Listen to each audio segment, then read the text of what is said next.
What's up, guys? I'm back with a update video here, I guess. So it's been a while, been busy, got a new job and whatnot.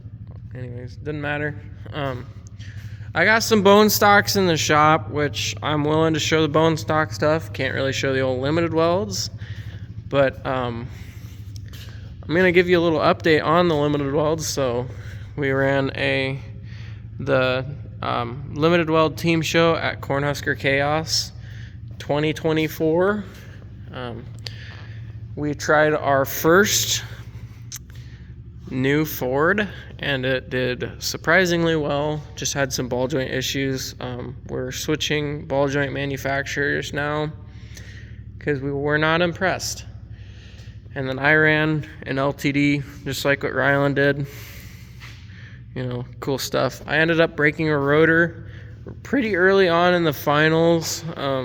Lost a ball joint because the wagon hit me, which it all kind of happened at the same time, so it's fine. I got out, and Rylan drove us down. My brother drove us down to 5th place. Pretty big show.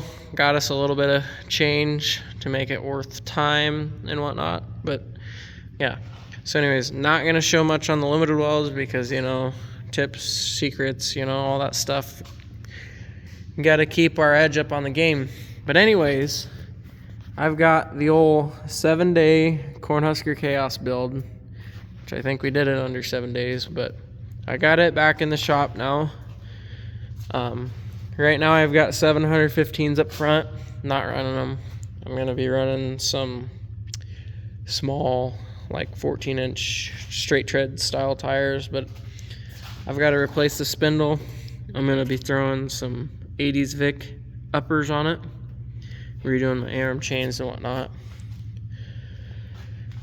So these boxes are routed. I got to do some stuff there to fix that, but I got this car fixed before he pulled it apart. I put gusset plates on it, but they changed the wording in the rules, so now these are not legal anymore, so I got to cut it off, and I'm going to be running a flat plate because our plates have to be flat to the frame. They have to conform to it, and we get 2 or 4, I don't really know right now.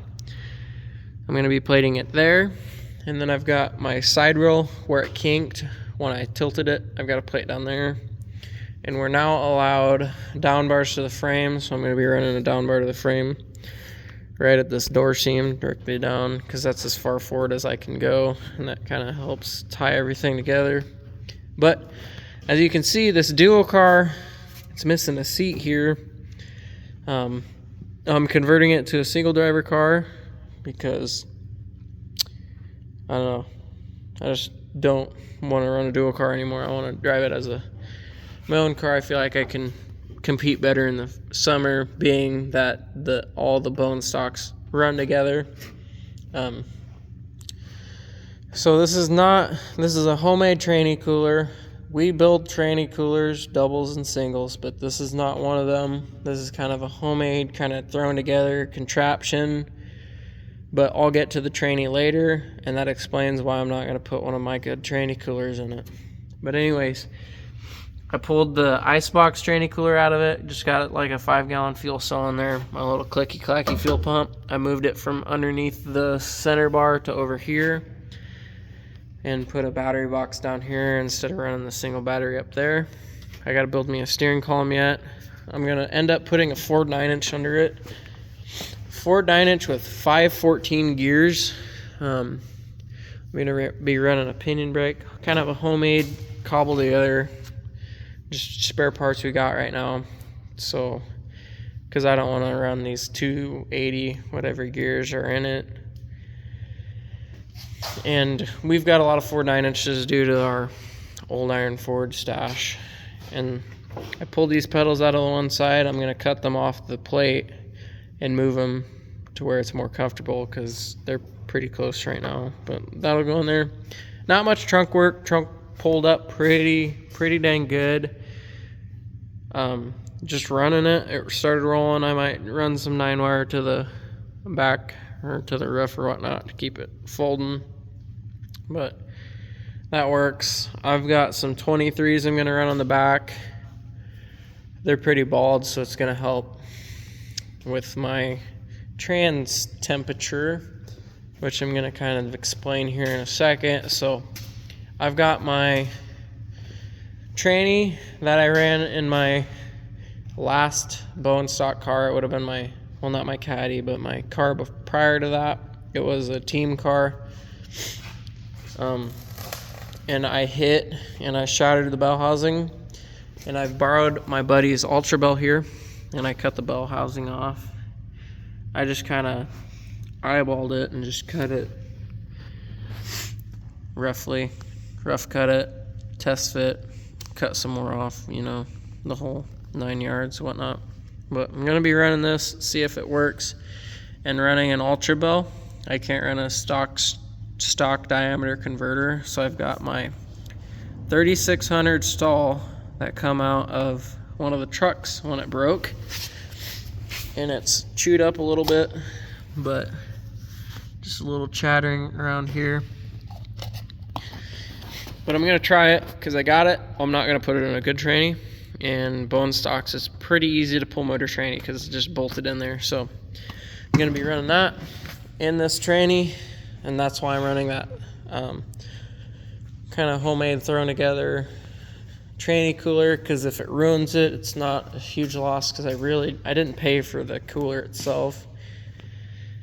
And my brother thought this LS has been sitting for too long, so I think I'm gonna run it, which is why I want to go the lower gears. And I know people say stalls create temp, but we've been running 35 to 4,500 stalls since I've started derbying, and we haven't physically burned a transmission up.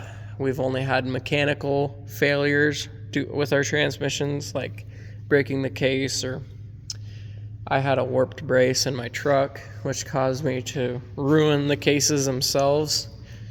So, you know, stock bell braces, I'm not a fan of them, especially after trying to add stuff to make it cool. But so I'll be running that 5.3 LS and that 9802 duo car. Gonna be running a JW Ultra Bell, 3600 stall, 514 gears. Yeah, so got to do some changing on the plates, run some down bars, do some cage work, you know, just a little bit of work on that. Now here, this is a pre-ran bone stock that we've got. It ran the same show that I ran this tranny in my pink and black metric Caprice. Me and my brother were on the same team for that show. This ran a few more times after that. This car's kind of a surprise, so I'm probably not gonna wait to post this until after my dad knows about it, because we are gonna stick my father in this car. It was bellied pretty good, you know, front end up, whatever. As you can see, it's stretched a long ways. It's pulled down very, very far. And we're accounting for the spring back. Once we let the porta powers off, it's going to spring back, but I want to put the plates on it beforehand. I've already started cutting this plate off, and I got to cut this one off. And we're actually going to change the front bumper. I've got a T-bird bumper over here that we're allowed to stuff bumpers. It's not stuffed, it's chrome welded, so we added that piece. Who knows if it's legal or not? I don't really know, but this is T-bird bumper, cap the ends, kind of prettied it up a little bit. But so yeah, we've got this thing stretched pretty far. We're gonna do some suspension work, try to gain a little more height out of the suspension. We're gonna run smaller front tires and 25s in the back. I've got 25s and 14-inch rims coming for my dad, and I think he's gonna run his 385 stroker and a Turbo 400 as of right now. It's the one we've got in a square body Chevy sitting out back. But so yeah, we're stretching this. It's gonna spring back a lot. Might have broke a body bolt or whatnot, but per the rules, we're allowed to change it if it breaks. And as you can see, that porta power crushed that dash bar, completely ruined it. So we're changing the dash bar and this guy was, my dad's taller, so we're gonna cut this bar out and cut that angle iron, and we're gonna put a seat bar all the way back here, run the seat all the way back, build a tank protector to kind of protect, because this is packing in pretty decent back here. We're gonna figure out a rear end for him, something with bigger axles, because this is just a stock C-clip 10-bolt right now. We kind of got it folded up. It's a lot better than it was because it kind of well-tailed. It didn't really go at this back notch. It just started folding down here. So we got it kind of packing, rolling a little better, but it is going to be a lot lower. So cars will probably hit up here, which will kind of help roll everything in together. And we're allowed 9-wire, so we'll be 9-wiring to the frame. But anyways, yeah, so as you can see, when we pressure our cars out, port powers on the trailer, whatnot, we way overdo it because we have to account for the frame to spring back, the metal, the memory of the metal. So that's what we're doing. We like to, this is a little tip, we like to weld our plates on before we let the pressure off the porta powers to kind of help hold that pressure on the frame down rather than it all just flopping back up right away.